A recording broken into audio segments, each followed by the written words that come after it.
오늘 또 준비한 말씀 선포케 하실 때에 한 말씀도 땅에 떨어지지 아니하고 우리 심령 옥토에 심어져 30배 60배 결실 맺고 살아가는 하나님의 백성 사울께 성도들 다 되게 은총 내려 주옵소서. 예수님의 이름으로 기도드리옵나이다. 오늘 제목은 당신은 실패하셨습니까? 라는 제목입니다. 지난해 버티다 결국 폐업 신고를 한 그 사업자가 사상 처음으로 100만 명이 넘었다고 국세청 통계에 따르면 지난해 개인 법인을 포함해 폐업 신고를 한 사업자는 182만 8,200명으로 집계되었다라는 신문 보도를 읽고 사상 유례 없는 기록이다라고는 그런 발표문을 읽고 올해는 10곳 중 5곳은 문을 닫는다.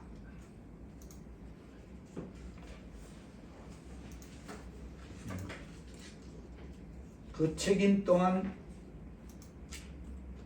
저 당신이 갖고 있다. 무관하지는 않다.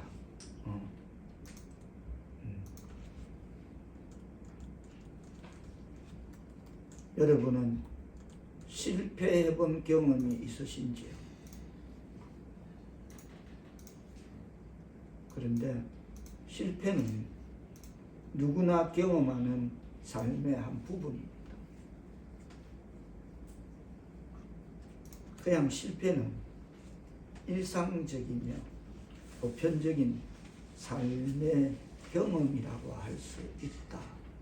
이렇게 실패에 대한 정의를 내리고 있습니다. 그렇습니다. 누구나 실패하는 것이 사실입니다. 그런데 그럼에도 누구나 인정하기 싫어하는 것이 있습니다. 그것은 내가 실패했다는 사실, 그거 인정하기 싫은 것입니다.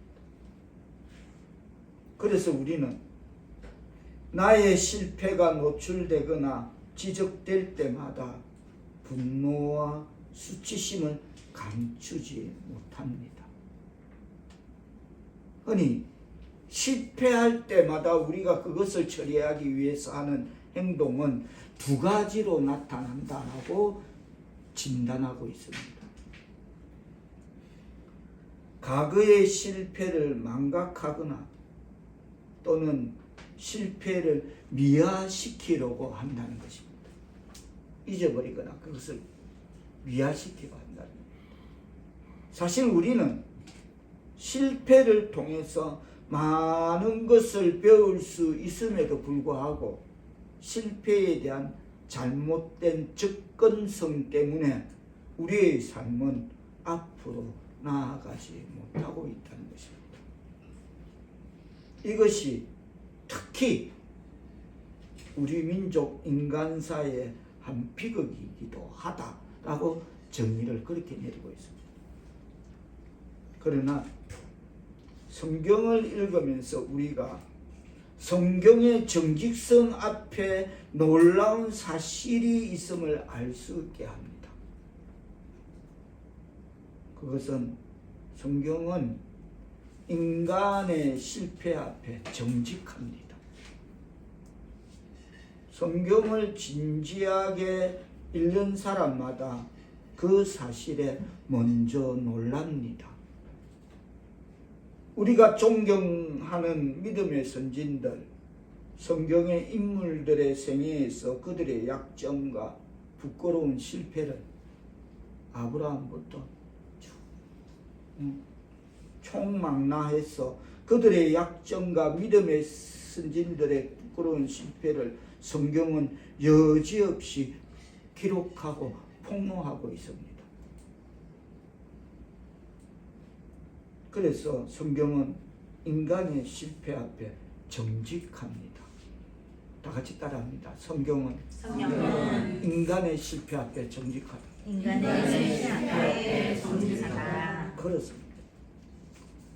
실패의 본보기는 어쩌면 우리에게 더 요구되는 삶의 본보기일지도 모릅니다. 왜냐하면 이 실패를 통해서 더 많은 교훈을 얻을 수 있기 때문입니다. 그래서 우리말에는 격언은 실패는 성공의 어머니다라고 말하는 것입니다. 그래서 청교도 신앙의 바탕을 둔 그런 선진국들의 부모들은 자녀들에게 학교를 갔다 오면 집에서 묻는 말이 오늘은 학교에서 얼마나 실수를 하였니? 라고 묻는다고 합니다. 이 물음의 의미는 누구나 실수할 수 있겠지만 그 실수를 본보기로 삼으라는 교훈을 가르치는 것이라 할 수 있겠습니다. 오늘 본문에는 이 실패의 본보기가 기록되어 있습니다. 그리고 동시에 일상적인 실패의 경험을 극복해 하시는 주님의 은혜가 소개되어 있습니다. 본문에 나타나는 주인공은 베드로입니다.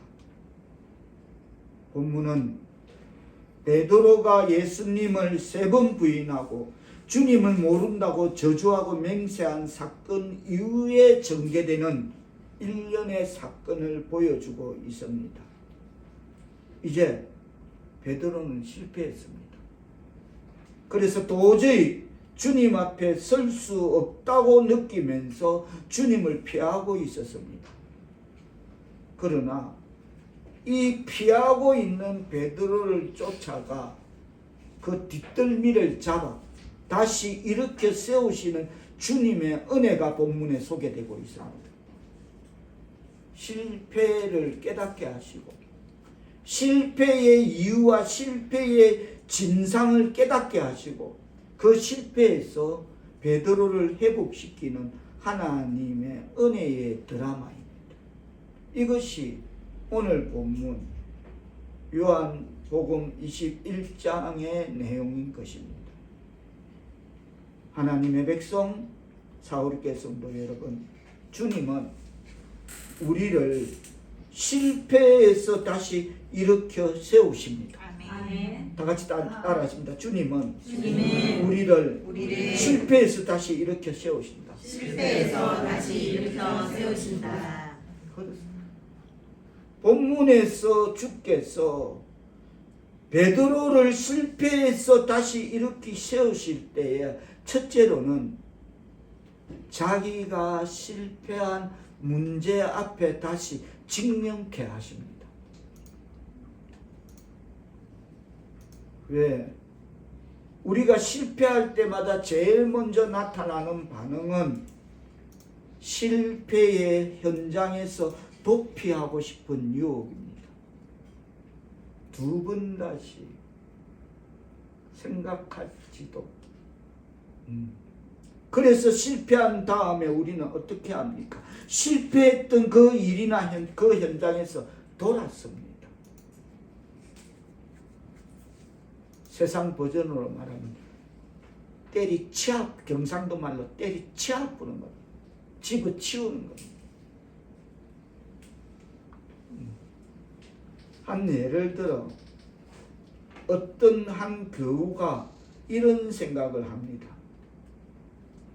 나도 이제 하나님 앞에 내 삶을 바치고 싶다. 내가 무엇을 통해서 바칠 수 있는가? 그래. 그래도 하나님께서 나에게는 좋은 목소리를 주셨잖아. 그래서 성가대에 가입합니다. 그 교우는 성가대를 통해서 멋지게 주님을 봉사해야 되겠다고 그렇게 다짐합니다. 역시 내가 설 자리는 이 자리였어 라며. 그러나 시험이 다가옵니다.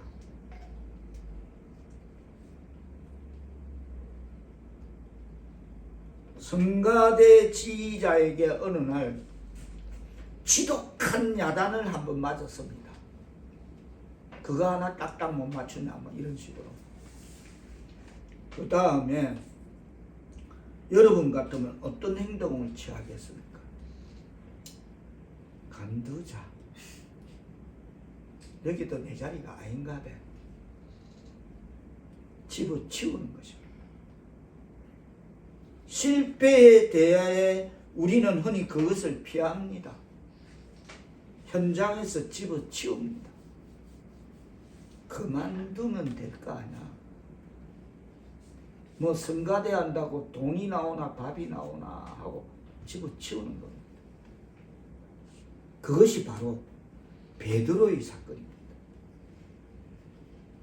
무슨 말인가 하면 예수님께서 맨 처음에 베드로를 부르셨을 때 그에게 주셨던 위대한 약속이 무엇이었겠습니까? 나를 따라오너라. 내가 너희로 사람을 낚는 어부가 되게 하리라는 그 약속이었습니다. 그래서 베드로는 물고기를 잡다가 그의 삶이 변화되어 이제는 사람을 낚는 인간을 하나님 앞으로 인도하는 그런 위대한 사명의 삶을 시작했습니다. 그랬던 베드로가 한번 주님 앞에 실패한 후에 주님을 부인하고 나 저 사람 모른다. 내 목에 칼이 돌아도 난 저 사람 모른다. 저주하고 주님 앞에 얼굴을 들 수 없는 상황에서 그가 취한 행동이 오늘 보면 3절에 기록되어 있습니다. 3절 뜻을 생각하시며 받도록 공부하십니다. 시작. 시몬 베드로가 나는 물고기 잡으러 가노라 하니 그들이 우리도 함께 가겠다 하고 나가서 배에 올랐으나 그날 밤에 아무것도 잡지 못하였더니 시몬 베드로가 나는 이제 물고기나 잡겠다. 이젠 사람 낚는 거고 뭐고 그냥 송충이는 솔잎을 먹어야지. 그냥 옛날처럼 어부가 뱃놈이 물고기나 잡지 뭘 잡겠다고 사람을 낚겠다고 하면서 그냥 옛날처럼 물고기나 잡겠다라고 말합니다. 즉 옛날처럼 물고기나 잡으러 가겠다고 하며 과거로 돌아갑니다. 내가 무슨 내 주제를 알아야지. 사람 낚는 어부는 뭐 아무나 하나? 사람을 낚기는 어떻게 낚까? 하고 과거로 돌아갑니다.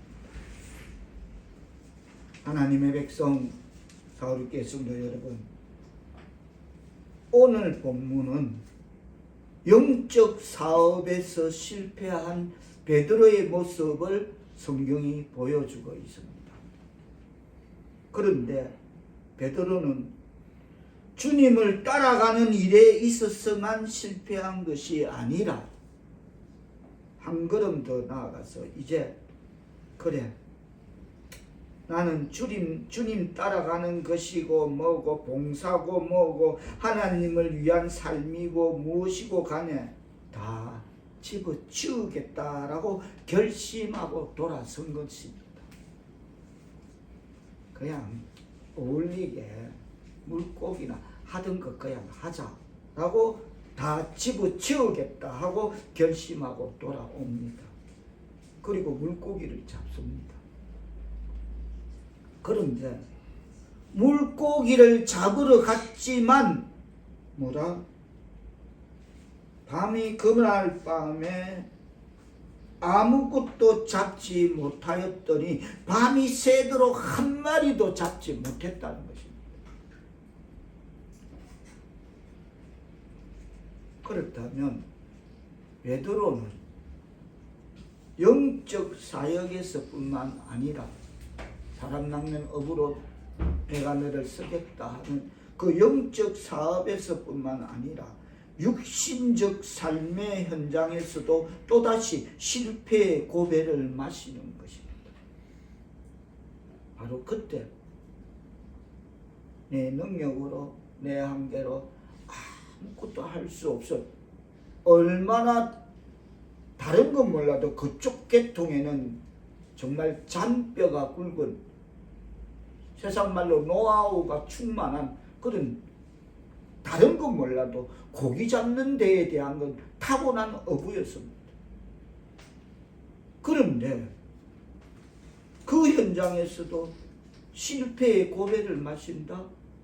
바로 그때 우리 인생이 내 계획대로 내 생각대로 내 마음먹은 대로 되지 않을 그때에 예수님이 찾아오셨습니다. 그래서 베드로를 그대로 놔두는 것이 아니라 찾아오셨습니다. 그리고 4절 걸읍니다. 다 같이 뜻을 생각하시며 4절 말씀 받들어 보도록 하십니다. 시작. 날이 새어갈 때 예수께서 바닷가에 서셨으나 제자들이 예수이신 줄 알지 못하는지라.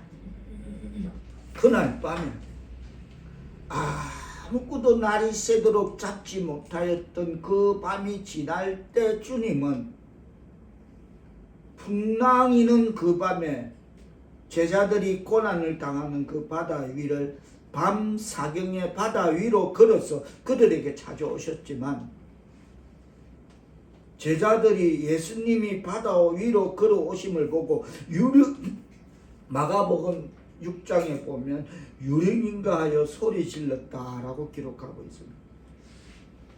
오늘 본문에서는 제자들이 예수인 줄 알지 못하더라라고 기록하고 있습니다. 이어지는 5절의 말씀의 의미는 예수께서 이르시되 얘들아 너희에게 고기가 있느냐 대답하되 없나이다. 주님께서 이렇게 이야기하고 계신 것입니다. 각색하자면 베드로야 네가 도망간다고 해서 네 실패가 해결되는 것은 아니지.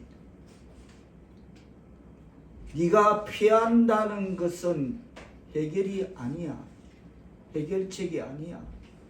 도피하는 것 또한 해결책이 아니다라고 주님이 찾아오셔서 이런 메시지를 전했음을 각색하는 말씀 되기를 바랍니다. 그런다고 네가 해결되는 거 아니잖아. 그런데 주님이 말씀하시고 제자들이 주님의 말씀에 순종하였더니 자 6절 뭐라 합니까? 6절 뜻을 생각하시며 받들어 공독하십니다. 시작. 이르시되 그물을 배 오른편에 던지라. 그리하면 잡으리라 하시니 이에 던졌더니 물고기가 많아 그물을 들 수 없더라. 밤새 그물을 던졌다 올렸다 던졌다 끌어올렸다 했는데 고기 한 마리 못 잡는 프로들이 타고난 프로들이 뼛속까지 영혼까지 날 때부터 프로들이 이상하다. 그 밤바다를 나가기 전에는 뭐 다 바람이 어디서 불고 물때는 어떻고 다 깨고 있는 그 프로들이 못 잡았는데 누가 와서 오른편에 던지라 그물을. 자기들의 노하우, 방법, 기술적인 방법, 지금까지 해오던 뼛속까지 해오던 그 방법 아니 전혀 다른 방향으로 반대 방향 던지라. 던졌더니 물고기가 많아 그물을 뜰 수가 없었다.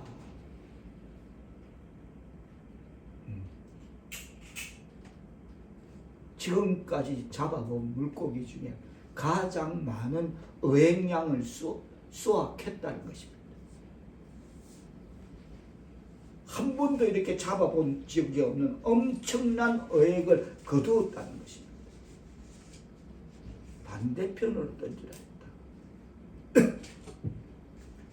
하나님의 백성 사울이 깼을래 여러분. 이 대목은 우리로 무엇을 깨닫게 하기에 충분합니까? 예수님은 제가 묵도에서 표명드린 요한복음 15장 5절에서 이렇게 말씀하셨습니다.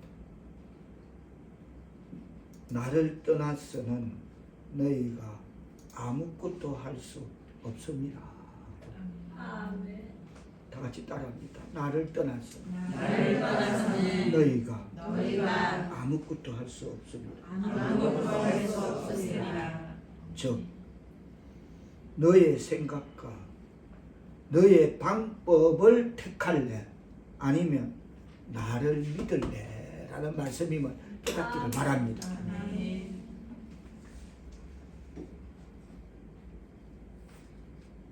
너의 생각, 너의 방법을 택할래 아니면 나를 믿을래? 예수 믿기를 축원합니다. 아멘. 그렇지 않겠습니까? 다른 건 몰라도 이들에게는 다시 말해서 고기 잡는 기술만은 최고인 것이 분명한데 그냥 태어나면서 어부야. 어부 되고 싶어 어부 된 게 아니라 갈릴리 호수까지 자라면서 들어가면 수영 배우듯이 막 바로 어부야. 그런데도 그날도 그들은 그냥 고기나 잡으러 가자 하고 그저 아무 생각 없이 아무 준비 없이 나서지는 않았을 것입니다. 그래도 야 오늘은 바람이 어디서 갈새바람이구나 풍새 새틀바람이구나 맞바람이 치나 다 풍새를 따지고 짚고 평소 늘 하던 대로 풍새를 살피고 물때는 지금 간전지 만전지 물이 나갈 물인지 덜 물인지 다 짚어본 후에 그런 전문가들이 이것저것 다 살핀 후에야 고기를 잡으려고 나섰을 것입니다. 야 오늘은 보름달이 뜨는 밤이야. 오늘은 밤에 고기가 많이 잡혀. 오늘 낮에는 물이 빠지고 오늘은 간절해서 고기 안 잡혀. 밤에 나가야 돼 하고 다 그걸 설정하고 나서 그렇게 고기를 잡으러 나섰을 것입니다.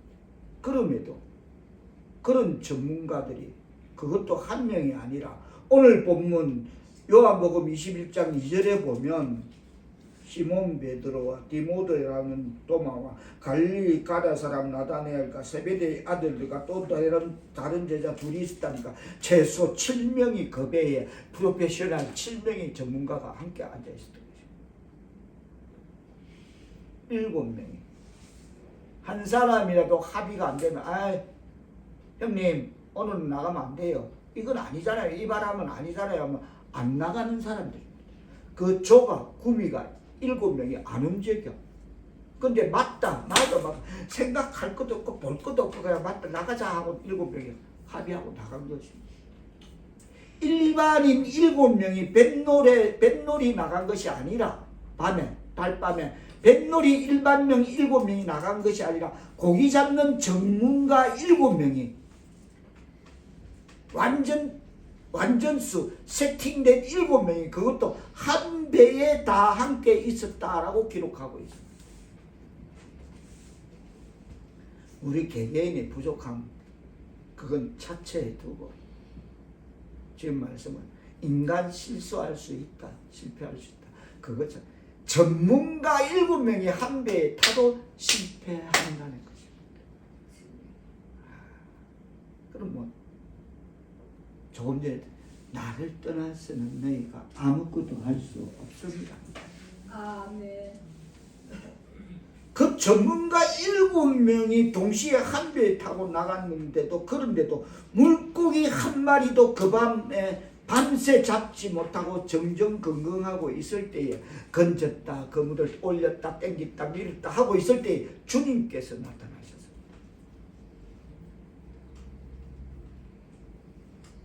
그렇습니다. 그리스도께서는 자기 사람들에게 자신을 알리시는 데에는 여러 가지 방법을 쓰십니다.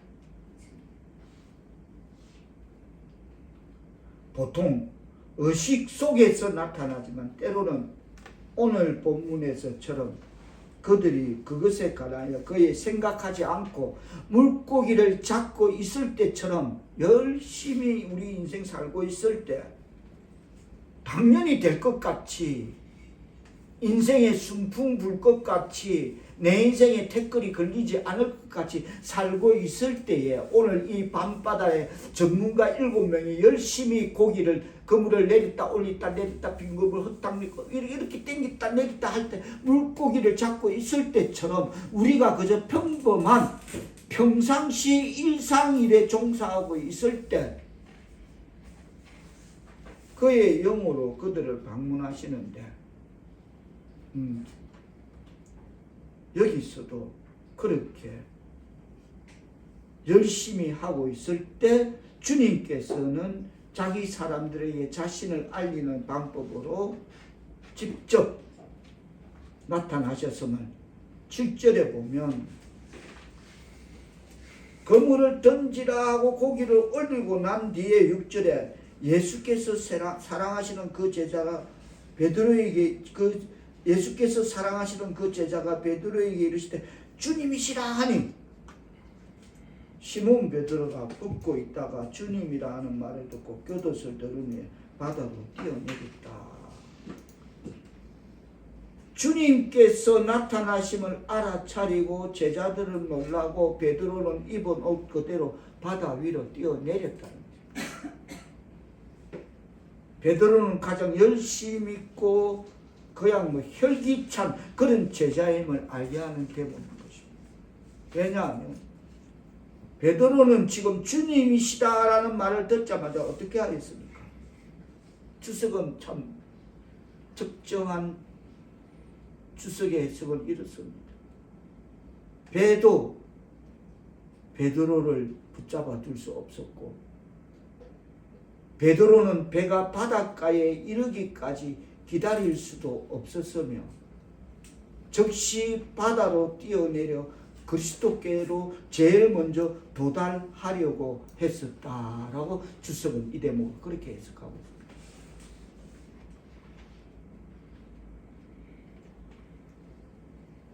어젯밤 새벽에도 고양시 일대 부근에 참 많은 비가 내립니다.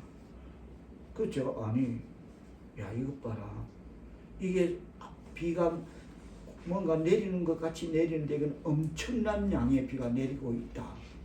제가 그걸 창문을 몇 번 열고 보면서 이거 뭐지? 야 여기가 이 정도인데 충청지방 아랫지방은 정말 엄청나겠구나. 그래서 이 시대 지금 베드로는 배도 그를 붙잡아 줄 수 없고 베드로는 배가 바다까지에 이르기까지 기다릴 수도 없고 그래서 즉시 바다로 뛰어내려서 그리스도께로 제일 먼저 도달하려고 했었다라는 말에서 제가 어젯밤을 보면서 이 시대는 폭우 아니면 폭염 시대 둘밖에 없더라고요. 중간이 없어. 그냥 폭염 아니면 폭우. 와 이건 뭐지?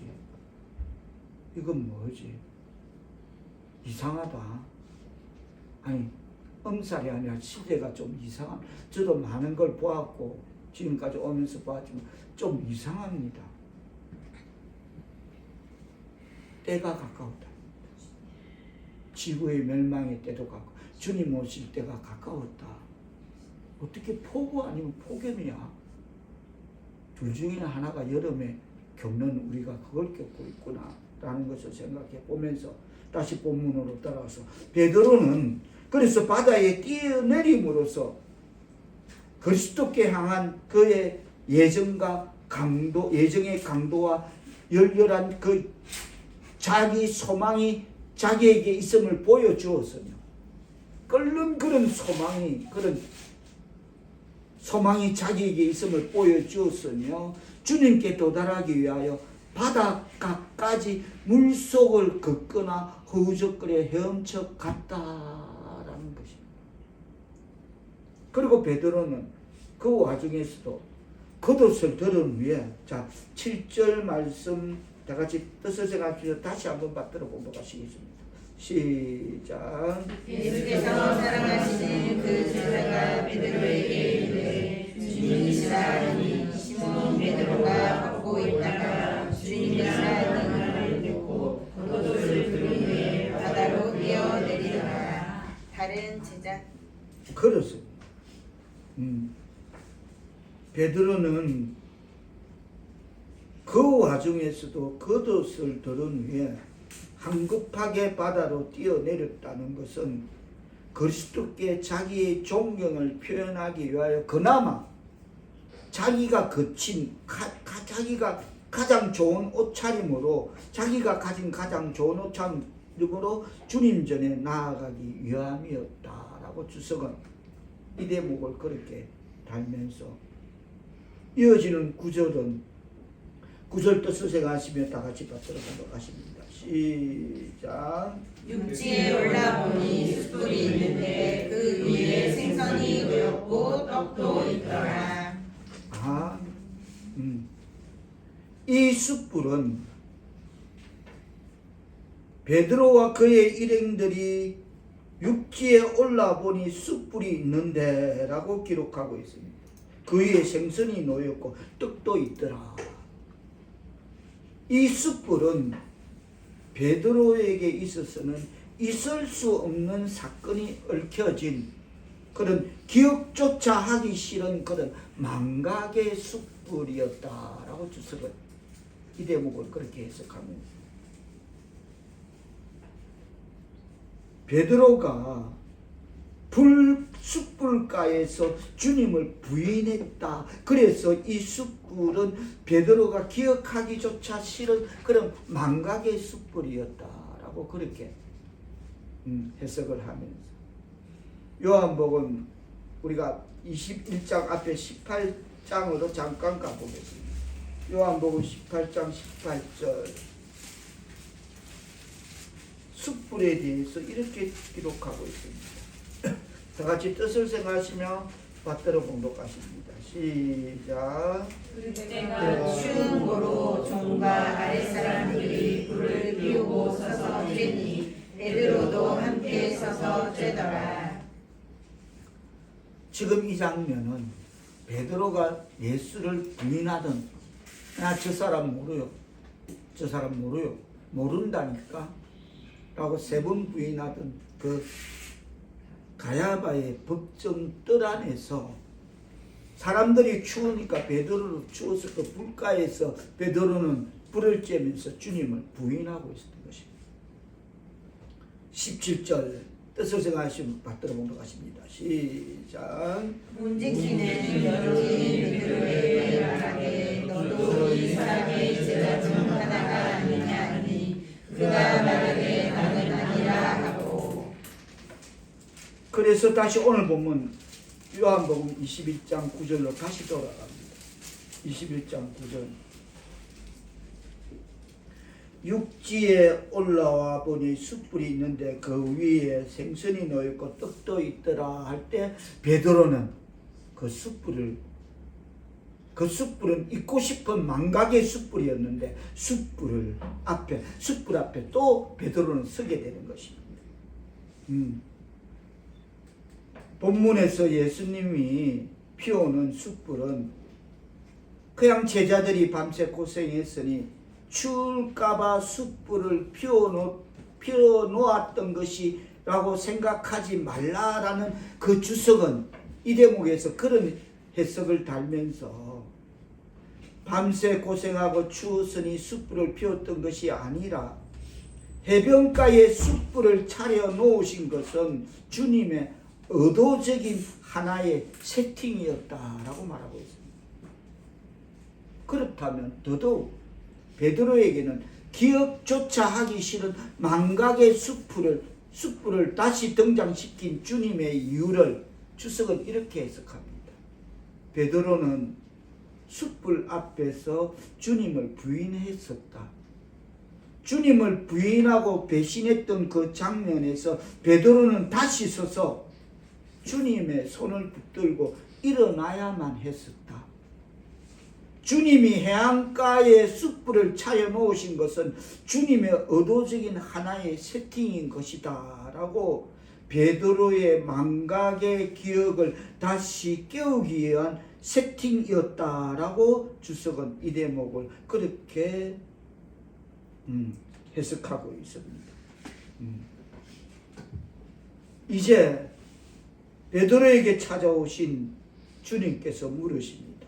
15절 뜻을 생각하시며 받들어 봉독하십니다. 시작.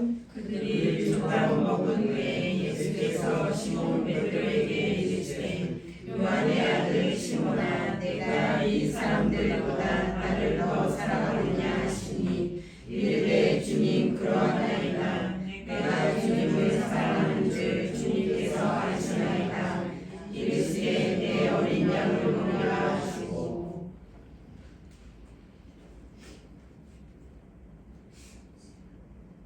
만일 여러분이 주님이라면 이때 베드로를 만났을 때 어떻게 물었을까요? 야, 너 베드로야. 너 왜 나를 모른다고 부인해서? 아니, 좋다. 부인할 수 있다 치자. 그런데 거기다가 저주를 퍼부어? 나를 저주한 이유가 뭐야? 라고 따졌을 것입니다. 나는. 그러나 주님의 질문 방법은 숯불 앞에 선 베드로를 보고 네가 나를 사랑하느냐라고 주님께서는 사랑을 확인하는 질문을 던지신 것입니다. 하나님의 백성 사울께서도 여러분, 이 대목에서 우리가 분명히 깨달아야 할 것은 내게 잘못하고 내 가슴에 상처를 남기고 간 원수를 만났을 때 여러분은 어떻게 하시겠습니까? 가라 마셔도 시원찮을 놈이라고 그렇게 막 이를 갈고 그러시겠습니까? 아니면 여기 예수님이 하시는 네가 나를 사랑하느냐라고 사랑하는 그 사랑을 확인하는 질문을 던지겠습니다. 주님의 의도는 따지는 것으로 문제가 되지 않고 또 따져서 어쩌겠다는 게 아니라 주님의 의도는 베드로를 다시 회복시켜서 그가 다시 주님을 바라보고 하나님을 일을 하게 하는 데 있었음을 깨달아야 될 줄 믿습니다. 그냥 넘어갈 수 없죠. 우리라면 꼴도 보기 싫고 철저인지 뭐 원수가 따로 없고 나를 그렇게 팔아갖고 부인하고 모른다고 생판 모른다는 사람이라고 저주를 퍼부으면 그래 넘어갈 수는 없지만 주님은 다시 그 베드로를 만났을 때 네가 나를 사랑하느냐고 물었어요. 베드로를 회복시켜서 그가 다시 주님을 바라보고 하나님은 일을 하게 하는 데 있었습니다. 그렇다면 다시 주님을 사랑하게 만든 그것이 오늘 본문이 우리에게 던지는 목적이면 그래서 그 일을 다시 하시게 하는 그래서 묻는 것입니다. 네가 나를 사랑하느냐? 오늘 우리는 여기서 이 질문을 던지는 상황을 들여다보면 실패하고 가책 때문에 양심의 가책 때문에 도망가는 베드로를 쫓아와서 해변가에서 생선 파티를 여시는 그 주님의 배려에 베드로의 마음이 얼마나 깊이 놀랐겠습니까? 사랑으로 그 가슴을 다 녹여놓은 다음에 묻습니다. 나를 사랑하니라고 이 주님의 놀라운 모습은 얼마나 아름다운 장면입니까? 그렇다면 우리도 여러분도 원수를 만나면 우선 따지려고 하지 말고 예수님처럼 생선을 놓아놓고 떡을 놓아놓고 그렇게 예수님처럼 우리도 원수를 만나면 식당에 가서 먹여놓고 또 사람의 그렇게 먹여놓으면 사람의 생각이 달라지게 될 줄 믿습니다. 그런데 우리는 하의 무드를 조성하기 전에 시사초청을 해놓고도 처음부터 따져대기 시작합니다. 네가 그때 그랬지.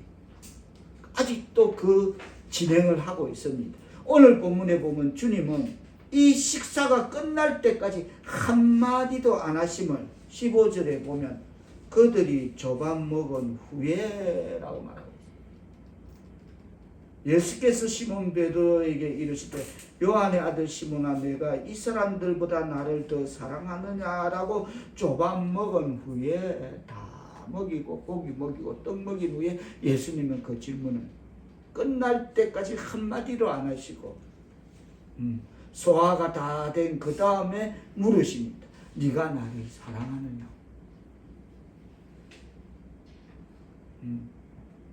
베드로의 마음 속에 다시 주님을 향한 그 사랑의 동기를 회복시키시기 위해서 네가 나를 사랑하느냐라고 물으십니다. 그러니까 베드로의 잘못을 책망하시기는 하는데 그 책망이 감동적입니다. 그렇습니다. 책망은 감동적으로 해야 합니다. 충고도 감동적으로 해야 될 줄 믿습니다. 아멘. 그렇지 않고는 변화가 일어나지 않게 된다는 것입니다. 여기서 우리가 분명히 살펴야 할 것은 하나님이 우리 인간을 책망하실 때 그냥 이렇게 말씀하실 수도 있습니다. 회개하라. 안 하면 다 지옥으로 보내버리겠다. 그러나 그렇게 하지 않으셨습니다. 하나님은 먼저 당신의 외아들을 보내시고 십자가에 매달하셨습니다. 그리고는 너희들의 죄 때문에 내 아들이 이렇게 죽었노라라고 우리를 감동시키십니다. 그래도 회개 안 하겠나라는, 그래도 회개 안 하겠냐는 그런 주님의 방법은 감동적인 것입니다. 그 아들을 주시고 십자가에 우리를 대신해서 죽게 하시고 그래도 회개 안 하느냐? 주님의 방법은 참으로 감동적입니다. 그렇습니다. 나를 감동시키시며 내 삶 속에 들어오셔서 내 마음속에 있던 그 분노와 좌절과 절망을 다 녹여놓으시고 그 다음에 나를 향해서 물으십니다. 네가 나를 사랑하느냐? 네가 나를 왜 부인했냐고 묻지 않으십니다. 물어서 소용없는 질문은 안 하는 게 좋다. 물어야 할 질문을 묻는 것이 더 중요하다라고 주석은 달면서 베드로가 어떤 사람이 되느냐 하는 문제가 주님께서는 큰 관심이었습니다. 그래서 물으십니다. 네가 나를 사랑하느냐? 사랑만 하면 그는 다시 주님을 따라갈 것이기 때문에 그렇게 물으신 것입니다. 여기서 우리가 분명 깨달아야 할 것이 있습니다.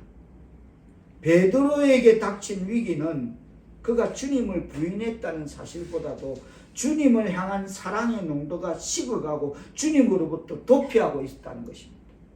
그래서 와서 실패자로서 나는 고기 잡으러 가겠다 라고 시작되어지는 요한복음 21장의 내용을 지금 전개하고 있는 것입니다. 그런데 더 큰 문제임을 주님은 아셨습니다. 그것이 더 도망가고 사랑의 농도가 식은 것이 더 큰 문제라는 것을 주님은 아셨습니다. 인간에게 이 사랑의 동기만 살아난다면 그의 삶이 다시 회복될 수 있다는 사실을 아셨기에 그렇게 물으신 것입니다. 주님은 그렇게 새로운 출발을 위한 동기를 회복시켜 주셨습니다. 하나님의 백성 사랑하는 성도 여러분, 주님은 베드로에게 첫째로는 숯불로 자기가 실패한 문제 앞에 다시 직면케 하셨습니다. 너 나를 팔았지, 부인했지, 아니 나를 부인했지, 저주했지, 모른다고 3번이나 했지 하고 숯불로 베드로가 실패한 문제 앞에 다시 직면케 하셨어요.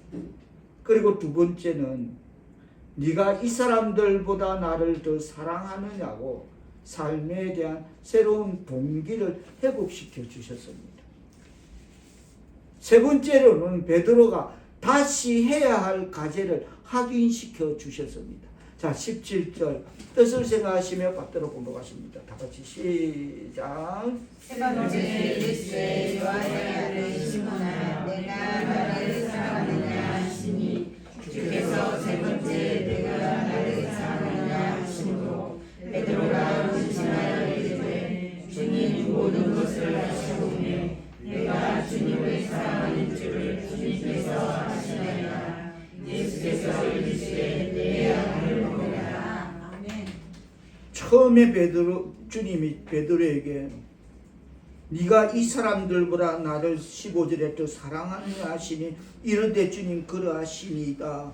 내가 주님을 사랑하는 줄을 아시나이다 라고 고백했을 때 다시 17절에서 사람을 기르라고 선언하고 있습니다. 맨 처음 베드로가 주님을 따라 나서겠다고 결단했을 때 주께서 말씀하셨습니다. 나를 따라오너라. 내가 너희로 사람을 낳는 어부가 되게 하리라고. 그래서 사람을 낳고 사람을 새롭게 변화시키는 위대한 일을 했었던 그 베드로에게 지금 주께서 네가 나를 사랑하느냐고 다시 사랑을 확인시키고 그의 마음을 씻겨주시고 위로하시고 회복시키신 다음에 말씀하십니다. 내 양을 먹이라. 아멘. 하나님의 이름을 경외하는 하나님의 백성 사울겠습니다. 여러분, 주님은 우리의 실패 때문에 우리에게서 일감을 빼앗아가지 않으십니다. 아멘. 다 같이 따라합니다. 주님은 우리의 실패 때문에 우리에게서 일감을 빼앗아가지 않으신다. 일감을 빼앗아가지 않으신다. 이 여기서 말하는 일감은 사람 낚는 어부 역할입니다. 아멘. 우리가 실패했다고 해서 사람 낚는 어부의 역할을 빼앗아 너는 안 돼. 너는 할 수 없어. 하면 안 돼 하고 빼앗아가지 않는다는 겁니다. 아멘. 이 놀라우신 주님의 은혜를 감사하기를 바랍니다. 아멘. 부족함에도 실패함에도 나의 한 번의 실패, 두 번의 실패, 세 번의 실패 그래도 주님은 한 번 더 기회를 주시는 것입니다. 아멘. 여기에 주님의 사랑이 있음을 깨달아야 될 줄 믿습니다. 아멘. 그분은 실패 때문에 나를 책망하시되 사랑으로 내 가슴을 감동시키면서 아멘. 내 삶 속에 뛰어드십니다.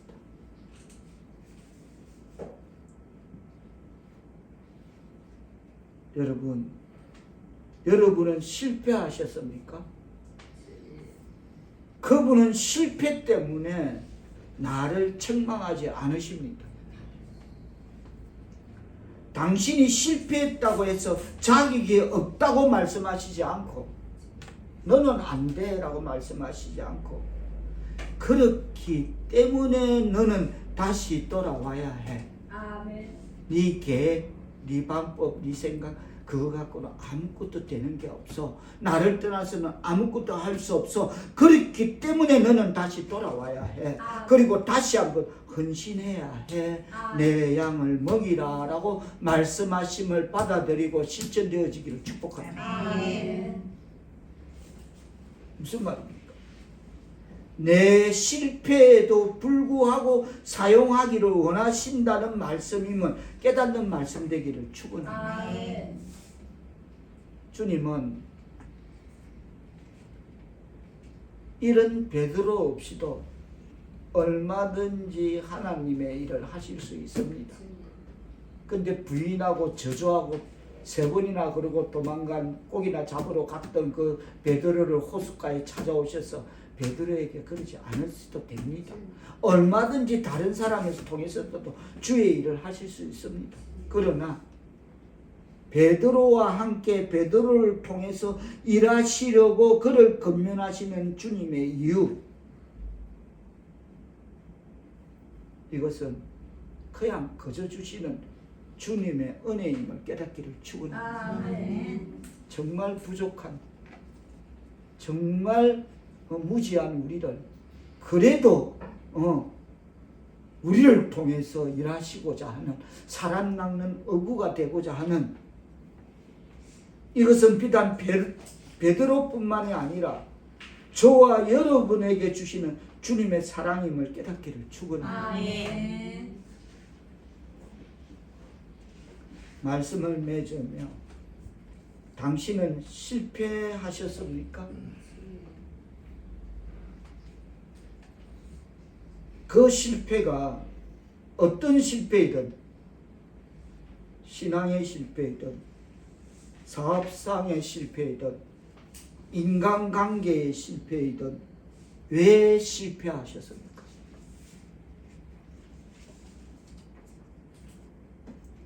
도망은 해결이 아닙니다. 직면해야 될 줄 믿습니다. 아멘. 아멘. 그리고 나를 사랑으로 설득하시는 내 인생의 실패자라면 이 실패 저 실패 건강의 실패 사업의 실패 환경의 실패자라면 도망은 해결책이 아니니까 직면해서 나를 사랑으로 설득하시는 주님 앞에 서기를 바랍니다. 아멘. 아멘. 그리고 당신은 할 수 없지만 하나님의 능력으로 할 수 있다는 사실을 믿으시기를 축복합니다. 아멘. 그래서 예수님이 하십니다. 너희가 나를 떠나서는 아무것도 할 수 없다. 아멘. 우리는 이 사실을 알아야 될 줄 믿습니다. 아멘. 내가 큰 소리 치지만 내 능력과 내 힘을 가지고는 안 된다는 사실을 철저하게 깨달아야 될 줄 믿습니다. 아멘. 아멘. 이 교훈이 필요해서 주님께서는 베드로의 실패를 허용하신 것임을 오늘 본문을 통해 깨닫는 하나님의 백성 사울께서들 다 되시기를 예수님의 이름으로 축원합니다. 아멘. 기도합니다. 성령이여 하나님의 은혜와 도움이 없이는 내 힘으로는 그 어떤 것도 불가능함을 깨달아 겸허하게 주님을 바라보고 겸손히 신앙의 삶을 살아가는 하나님의 백성 사울의 성도들 다 되게 하옵소서. 아멘. 우리의 실패가 어떤 실패든 직면하고 주님 앞에 서게 하시어 아멘. 우리는 아무것도 할 수 없지만 하나님의 능력으로 할 수 있다는 믿음을 주시어 아멘. 다시 시작할 수 있는 하나님의 백성 사울의 성도들 다 되게 은총 내려 주옵소서. 아멘. 예수님의 이름으로 기도드리고 나이다. 아멘.